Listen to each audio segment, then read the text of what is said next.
Bienvenue à Les Affaires Brassicole, votre balado sur l'entrepreneuriat brassicole du Québec, avec Leonardo Calcagno de Baron Mac. Bonjour tout le monde, ici Leonardo Calcagno des Affaires Brassicole. Bienvenue à notre 6e anniversaire de Sir John Special. Comme vous savez, Baron Mac, on fait une tournée qui s'appelle Tattoo, Art, puis podcast, bien sûr, puis bière.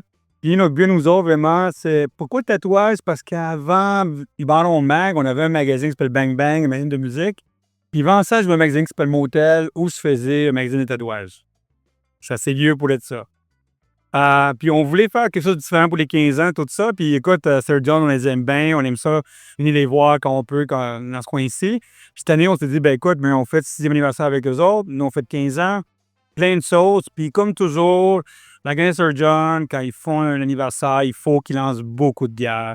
Et si vous allez sur notre site à nous autres, ou le infolette à eux autres, ou le Facebook, ou whatever, vous allez vu qu'il y a 14 bières impressionnantes qui sortent.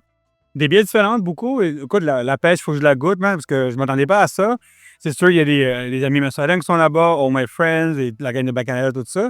Mais il y a des affaires vraiment intéressantes. Je ne m'attendais pas que ce soit eux autres qui sortent ça. Puis, on veut parler avec Simon, que vous le connaissez. Si vous ne le connaissez pas, venez le voir, bien sympathique. Puis, c'est le brasseur ici. Puis, il va vous parler un petit peu de comment ça. Puis, ici, vous faites goûter un peu de bière. Les releases, comme je dis, quand tu vois le line-up ici, le monde s'en sort. Nous autres, on vient déjà passer travers ça magazine. Ça, le monde, il y en a beaucoup de monde. Ça, écoute, Simon, comment ça va? Ça va très bien. Très content d'être là, de voir la réaction du monde. Maintenant, c'est une réaction super positive. Je trippe. Belle journée quand même. C'est avec les shows qui se préparent. Je suis de. Dream Skull, mais vous êtes vraiment allé dans le lieu. Moi, j'ai compris que le monde ici, dans ce coin-ci, tripait beaucoup Dream Skull. On est des grands fans, mais c'est pas Grimmskong. Ça va être quand même. C'est Ska Sound System. Fait que c'est. Oui, il y a du Grimmskong là-dedans. On salue Friends, bien sûr. Mais LT's aussi qui va être là. Tout ça à cause justement de la belle collabo qu'on fait avec Indica Records, qui est la compagnie de production en arrière de ces groupes-là. On a fait une belle IP avec eux autres qui s'appelle la Opération Cisaille, qui fait référence justement à l'opération de la SQ, si je ne me trompe pas, pour venir couper énormément de plantations de potes dans les années 90, si je me souviens bien. Puis à ce moment-là, c'est ça, ça nous a inspirés. C'est sûr, Indica Records, pense pour Indica dans le cannabis. Opération Cisaille, grosse opération entourant le pot. Fait qu'on a fait une IPA hyper dingue, hyper Chunky un peu? skunky quand même, ouais. Puis on a rajouté en plus des terpènes de cannabis. On a été capable d'avoir du Jamaican Dream puis du Holy Grail qu'on a rajouté post-fermentation pour vraiment aller booster le côté dank, le côté très cannabis. Vraiment, ça donne une bière vraiment débile, là, honnêtement. C'est différent de beaucoup de choses que ce qu'on a fait. On est vraiment sur le côté dank, sur le côté weed. Puis c'était parfait. Puis à partir de ça, je pense que c'est ça l'idée fondatrice pour notre 6e anniversaire. On a juste commencé à ensuite monter un petit peu plus là-dessus. C'est vraiment, vraiment, vraiment cool. Moi, c'est comme, moi, j'ai la chance d'aller souvent, tu sais, backstage, voir quand il y a des lancements des bières, l'anniversaire, tout ça. Je suis tout le temps surpris, tu sais, quand je vais voir tout le monde les brasser, quand ils lancent beaucoup de bières. 14 bières, c'est beaucoup. Ouais. Puis c'était impressionnant, tout ce que vous avez eu, bien sûr. Le monde ne comprend pas comment c'est compliqué de faire des bières de collabo quand il faut tout imprimer comme ça. Peux-tu expliquer un petit peu pour le monde qui ne connaisse pas comment on lance 14 bières, le travail derrière de ça, comment on se prépare tout ça? Ben, c'est sûr que 14 bières, ça se fait pas en un mois. Tu sais, comme on n'a pas commencé à brasser le mois passé avec une fermentation régulière. Non, on est vraiment arrivé. On a commencé, je pense qu'on a embouteillé notre première bière en novembre 2024. Si je ne me trompe pas, ça serait la Persistance, notre saison barriquée avec de la Viorme qui provient des champs ici de la MRC d'Argenteuil. OK. Fait que ça, c'est comme la première bière qu'on a commencé vraiment à préparer. Puis c'est ça remonte au mois de novembre. Au fil du temps, On a embouteillé quelques autres saisons. La saison à la pêche, le panier de pêche. C'est beau, c'est un beau ce que vous avez fait avec ça. Ça, honnêtement, ça a été débile. On ne s'attendait pas à ce que le produit ressorte à ce point-là. Tu sais, on avait la saison déjà à la base qui était pas loin de 7%. Fait quand même une saison assez alcoolisée. Puis après ça, ben, on a rajouté pour 300 kilos de pêche. Puis pour vous donner une idée, là, c'est vraiment une palette complète de boîtes, de caisses de pêche. Puis notre boss qui a fait la commande pour les pêches, c'est toutes des pêches de l'Ontario. Il a fait l'erreur de passer par le même réseau de distribution que les pêches quand tu les achètes en épicerie. Fait que toutes les hosties de pêche, il y avait un petit sticker d'épicerie. Fait que là, il a tout fallu, on s'est pris 3 pendant tout un après-midi à enlever une par une les étiquettes. Faut pas qu'ils se ramassent en macération avec la saison. Après ça, squeezer les pêches, enlever les noyaux parce qu'on ne voulait pas avoir le goût. Ça l'amène quand même un goût très particulier, un noyau de pêche. Et c'est un petit peu plus fort, mais comme pas dans le goût de la pêche, dans un goût vraiment pépin. On peut penser un peu à la côté griotte là, de la cerise. Là. Fait après ça, c'est vraiment d'enlever chaque étiquette, défaire la pêche, enlever le noyau, mettre ça à part pour faire macérer ça. Avec tous les sucres qui étaient contenus dans la pêche, ça leur remontait le taux de sucre, puis ça a restarté la fermentation. Fait que ça a fait en sorte qu'on avait une bière quand même, une saison, surtout une saison très forte en alcool, mais qui se boit tellement bien. Qui est dangereuse en plus. Ah, c'est dangereux à quel point ça se boit bien. Bien fraîche, là, tu vas avoir l'acidité qui va être super présente, mais en même temps, tu vas avoir le côté pêche super frais. Honnêtement, c'est un bijou, cette bière-là, c'est fantastique. Puis non, c'est ça, tu sais, après ça, on a continué aussi avec nos 2 saisons. Je pense que ceux-là, on les a embouteillés dans le coin du mois de janvier 2025. Incarnation des incarnations. 2 saisons qui proviennent la même souche, du même brassin, si on veut, et qu'on a fait vieillir dans des barriques différentes. Il y a un barrique qu'une fois qu'on a retransféré en fermenteur, on a fait un petit dry-up. L'autre barrique qu'on a laissé neutre. Puis fait que ça l'a donné vraiment deux produits quand même assez distincts. La désincarnation, la bière avec le dry-up de mosaïque. On est sur un petit côté, encore une fois, pêche blanche. Qui est juste à cause du houblon, ça fait que c'est fantastique de voir à quel point le travail du houblon a donné un produit complètement différent versus le produit naturel, le produit neutre, comme je l'appelle, là, sans houblon, sans juste la saison directement sortie du baril, puis laissée à refermenter en bouteille. C'est vraiment, on a une belle différence entre les 2 produits. Ça donne 2 produits quand même assez distincts qui sont frères et sœurs, comme je le dis, là, proviennent du même brassin, de la même souche. Vraiment, vraiment une autre belle saison. Je pense que ça fait le tour de nos produits saison. OK. Après ça, ben c'est sûr et certain, les stouts. Vos classiques, on peut appeler. Ouais, on s'est fait une belle réputation, je trouve, avec nos stouts. On est allé dans des trucs très classiques, tu sais, sans l'ombre d'un doute, qui est un produit hyper clean, aucun adjunct, aucun rien. C'est juste vraiment une belle stout laissée refermentée en barrique de Bourbon. Je me souviens pas, par contre, j'ai pas les stats avec moi sur quel baril j'ai utilisé, mais c'est sûr et certain, on va. Si je ne me trompe pas, c'est Evanil. Mais on va aller chercher vraiment la belle présence justement du Bourbon avec un produit liquoreux. Après ça, ben, on a la sans l'ombre d'un doute, on a la Free Willy, qui, elle, est une stout impériale qui a macéré dans les barriques de Scotch Harberg. On l'a sorti, si je ne me trompe pas, c'est l'année passée ou l'autre d'avant qu'on avait sorti sa petite sœur. Là, on a laissé refermenter le produit encore plus longtemps dans le produit de Scotch. Surprenamment, moins tourbé que ce à quoi on s'attendait. Un petit peu moins tourbé que la première année. Rendu là, c'est vraiment justement la différence entre chaque barrique qui donne la personnalité au produit barriqué, à chaque produit barriqué. Mais encore là, bien liquoreuse, fantastique et vraiment, c'est une bière dessert, là, tu sais, c'est un digestif. Tu tu bois ça puis tu as juste le goût de te canter dans un C'est gros sofa, ouais. dans un gros sofa sur le bord du feu. Puis, après ça, on a la Balle perdue qui est notre collab avec Messorem, un assemblage de 2 barley wine, un VI en fût de Ninkasi puis un en fût de Bourbon Saint-Augustin. Ça, je veux dire, moi, je suis un fan de barley wine à la base, et je sais pas, j'ai un beau coup de cœur pour ce produit-là. Ensuite, bon, là, c'est sûr, on embarque, sur toutes nos autres collabs qu'on a faites. Là, on embarque vraiment dans des produits que là, on a commencé à travailler vraiment il y a environ un mois et demi. Des collabs qui certaines microbrasseries on a eu la chance qu'ils viennent nous rejoindre.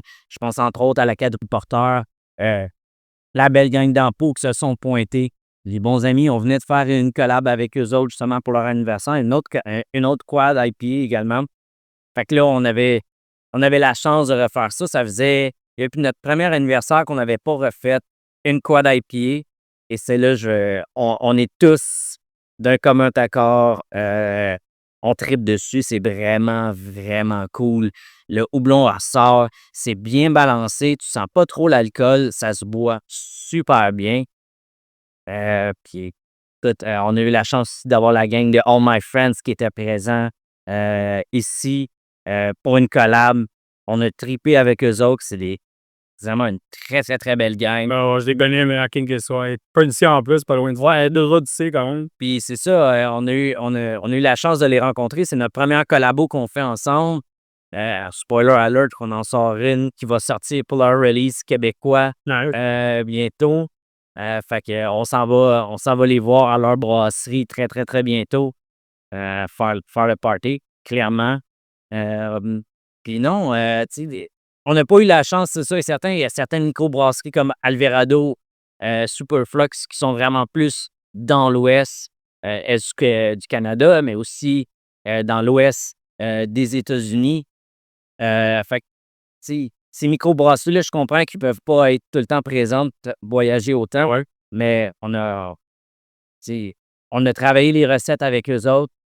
Puis on a juste hâte d'avoir leur feedback quand on va leur envoyer les produits puis qu'ils vont nous répondre. C'est une belle gang. Autant Superflux, qui est comme c'est pas la première collab qu'on fait avec eux autres. Alvarado non plus, on en a fait une l'année passée. Mais c'est tout le temps un trip pour justement de faire en sorte de rencontrer des gens d'aussi loin puis d'avoir du fun. Moi, j'ai une question que je me suis posée il y a plus longtemps. C'est quand tu fais une collabo, OK? Disons que c'est ton collabo, c'est le sixième anniversaire de Sir John, collabo à quelqu'un. Qui prend le dessus de l'autre? Disons parce que c'est votre bière à vous autres, quand même votre collabo, vous voulez avoir quelqu'un d'autre qui vient chez vous. Comment on fait qu'on va penser, partager c'est qui va lancer, qui va amener l'autre là-dessus? C'est pas une question que je me suis posée à Je te dirais que ça va être vraiment une question de cas par cas. Tu vois, pour Alvarado, on faisait une West Coast, puis on voulait vraiment aller dans le style West Coast californien, très typique de qu'est-ce qu'eux autres ils font.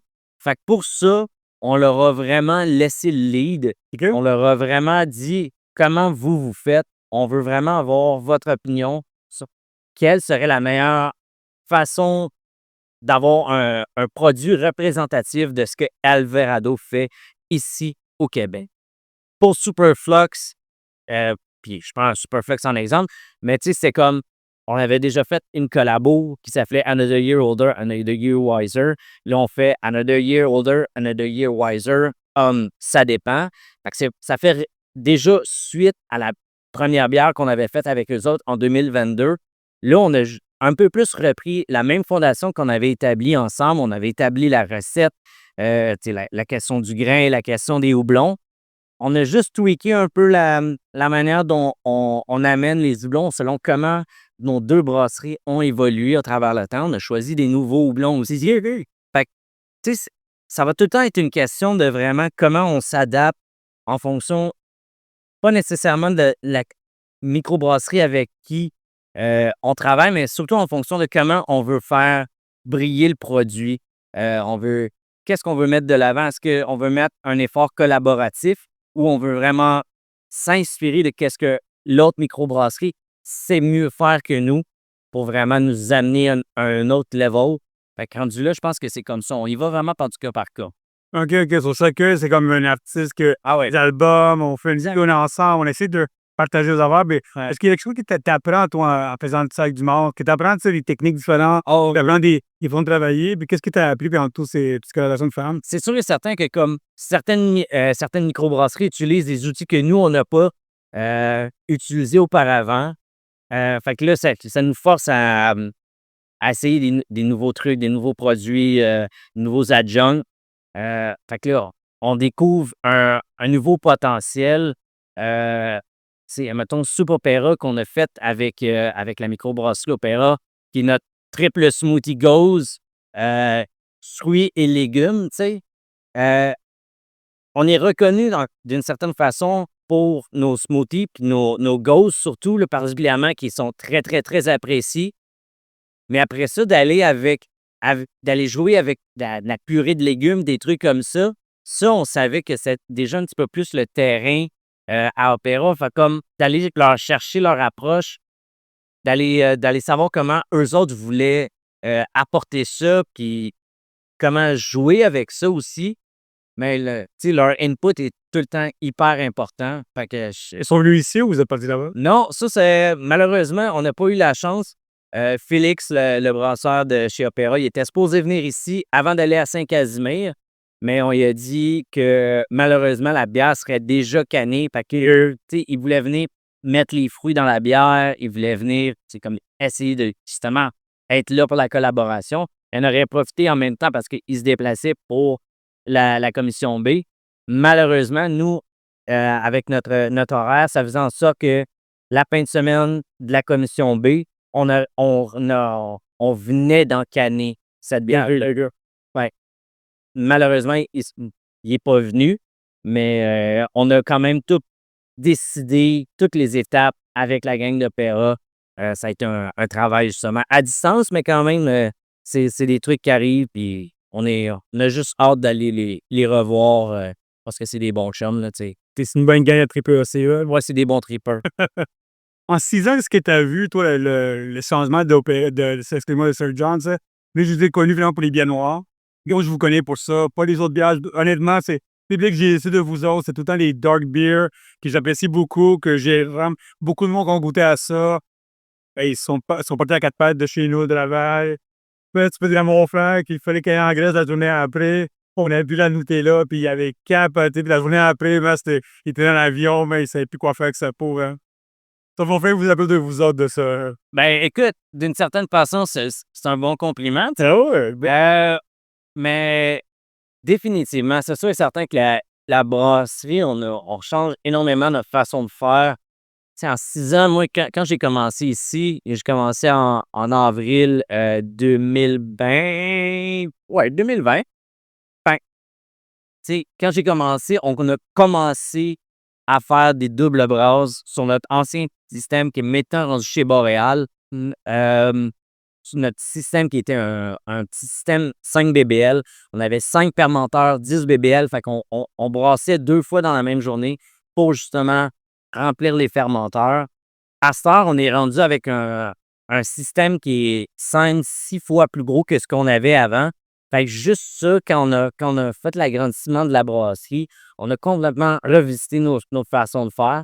Puis avec le temps, ben, on a commencé à vraiment peaufiner certaines techniques, que ce soit faire des propagations pour la levure, de faire des dry-up d'une manière différente, parce que ça, Dieu sait qu'on change notre façon de faire quasiment à tous les 2-3 ans pour vraiment essayer d'aller chercher le maximum de saveur. Cette année, tu vois, pour les bières qu'on sort pour notre anniversaire, on a vraiment pas été une main morte pour les dry-up. Je pense que c'est les plus gros dry-up qu'on a jamais fait pour la plupart des bières qui sortent. C'est pour un 20 ou un 25 BBL, donc mettons, disons 2800 litres de bière. Tu sais, on y allait à des dry-up qui approchent 75 à 100 kilos de houblon. OK, OK. C'est énorme. En termes de ratio, là, c'est énorme, énorme, énorme. Mais honnêtement, ça a été un gros trip. Euh, on change tout le temps, on essaie tout le temps de s'inspirer des meilleurs. On en regarde tout le temps vers le haut, vers les microbrasseries qui nous inspirent. Fait que on est en constante évolution. Il n'y a rien qu'on peut faire qui va faire. Vous n'êtes pas fermé à des choses. Ah, non, ah, non, non, non, jamais, jamais, jamais. Je pense qu'on n'a pas pas une question de luxe, mais on ne veut pas rester fermé à Un créneau du dans un créneau ou justement à se limiter puis à dire on fait de la bonne bière, on ne changera pas. C'est ça la technique qui fait en sorte que ce John fait de la bonne bière. Non, c'est pas ça la réalité. Le marché évolue, il faut qu'on évolue avec lui. Et je pense que ça, c'est cette ouverture-là, justement, de regarder le marché puis de toujours s'y intéresser. C'est notre plus grand atout. Puis Mais c'est une question que je vais poser là-dessus parce que moi, j'ai eu, quand mes lecteurs savaient qu'on allait venir ici, nous autres, pour le 6e anniversaire, et ils m'ont demandé des questions concernant le 3,55. Savoir quand vous allez vous lancer dans le 3,55 parce que, comme vous savez, que la Reine Imperium vient de lancer le 3,55. Le Lager, le monde se laisse là-dessus. J'ai parlé d'autres brasseurs qui ne veulent pas qu'ils en parlent, mais d'autres brasseurs, ils veulent, ils disent Léo s'en vient, venez nous voir, on va tester ça. Mais vous avez ça, vous autres, vous avez comme vous êtes comme vous faites des bons lagers, vous faites des jeunes affaires. Est-ce que c'est quelque chose que vous y pensez tranquillement en équipe? tu vois, on a fait énormément de 3,55 pour nos lagers, justement. Je vais t'avouer que quand je suis allé chez Emporium pour la collab pour leur anniversaire, eux, ils nous parlaient comme quoi ils font des 3,55, mais pour leur bière barriquée, leur bière beaucoup plus forte. Ça, je trouve que c'est une superbe idée. Ça donne un produit qui est beaucoup plus facile d'approche, selon moi.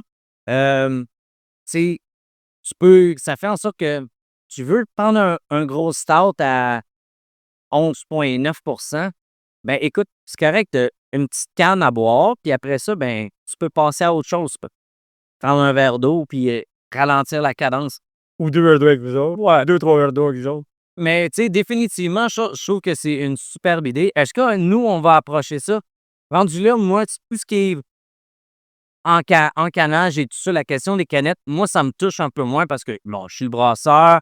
euh, c'est vraiment à la fin de la ligne de production. Moi, je suis vraiment plus au début et pendant la fermentation. Mais je pense qu'encore là, tu sais, c'est ça. On n'est pas fermé à ces idées-là. On l'a testé plusieurs fois avec nos lagers. Euh, Puis encore là, c'est vraiment de voir la réponse des gens. On a même testé aussi des plus petits formats en bouteille il y a une couple d'années. Moi, j'adorais Un peu comme la gang de mon sang qui était fort. ouais, des petits chubbies, là, tu sais. Puis ça, je trouvais ça vraiment, vraiment cool de faire ça. On l'a fait, je pense, pour juste 2 sortes impériales. Euh, Puis la réponse, elle n'avait pas été aussi bonne que celle à laquelle on s'espérait, malheureusement. Euh, mais je trouvais que c'était un format si particulier, si cool que ça nous mettait à part. Rendu là, peut-être que ça nous mettait trop à part. Il y a la question aussi de comment les détaillants peuvent approcher ça. Fait que, tu sais, c'est de regarder ces questions-là disons, de mise en canette ou de mise en bouteille. Ça dépend de tellement de variables qu'on est régi par trop de facteurs. Mais tu sais, après, le client, c'est le roi, c'est lui qui doit ça, ouais. Le client est roi, mais c'est ça, tu sais, comme à la fin de la journée, on ne vend pas nécessairement juste au client, on vend également aux détaillants. Fait que là, tu sais, c'est comme si les détaillants, ils sont un peu comme réticents là-dessus, là, ça change la donne, puis pour nous autres, ça peut nous faire mal un petit peu plus. Et rendu là, c'est peut-être plus le client qui doit aller voir le détaillant, justement, puis dire ah non, des formats comme ça, c'est ça que je voudrais qu'on privilégie. Puis rendu là, c'est quand le message va se passer jusqu'à nous.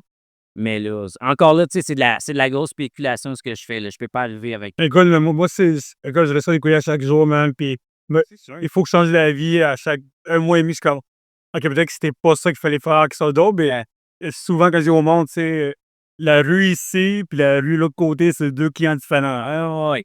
Ah non, ça c'est définitif, là, tu sais. Puis il y a tellement de microbrasseries qui est comme ben non, on va continuer, on va. Le virage à la canette, c'est très bien fait pour la plupart des microbrasseries.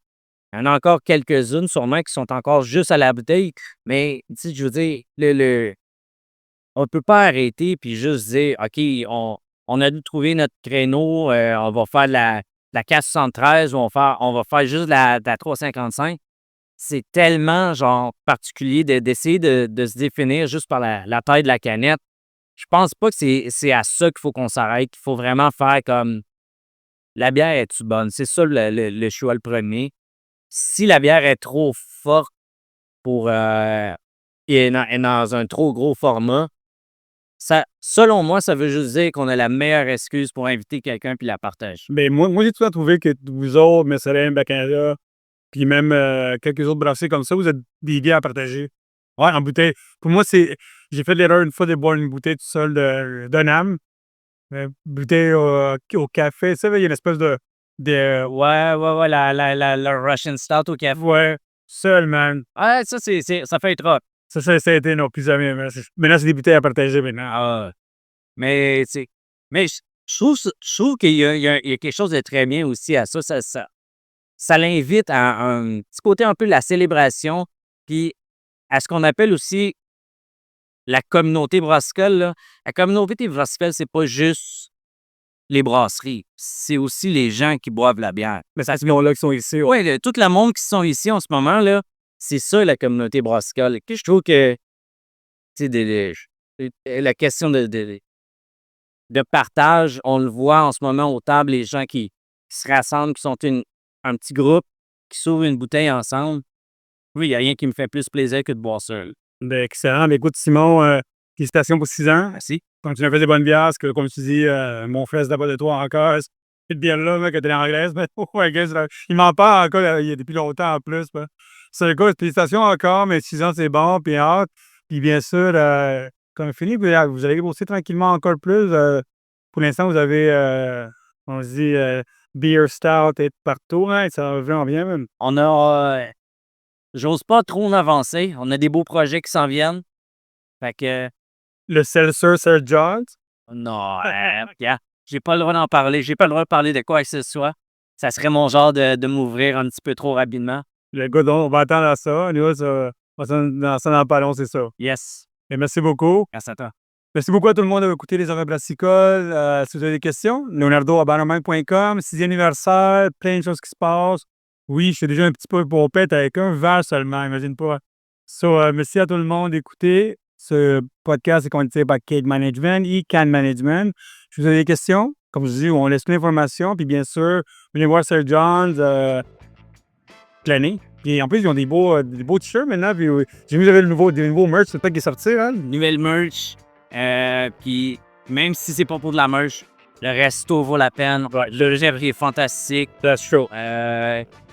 L'emplacement, la terrasse, puis le bar, le taproom à l'intérieur, ça vaut la peine juste pour ça. Juste une petite escapade en dehors de la ville jusqu'à la chute. Fantastique. Ben, excellent. Écoutez, merci beaucoup à tout le monde et à la prochaine.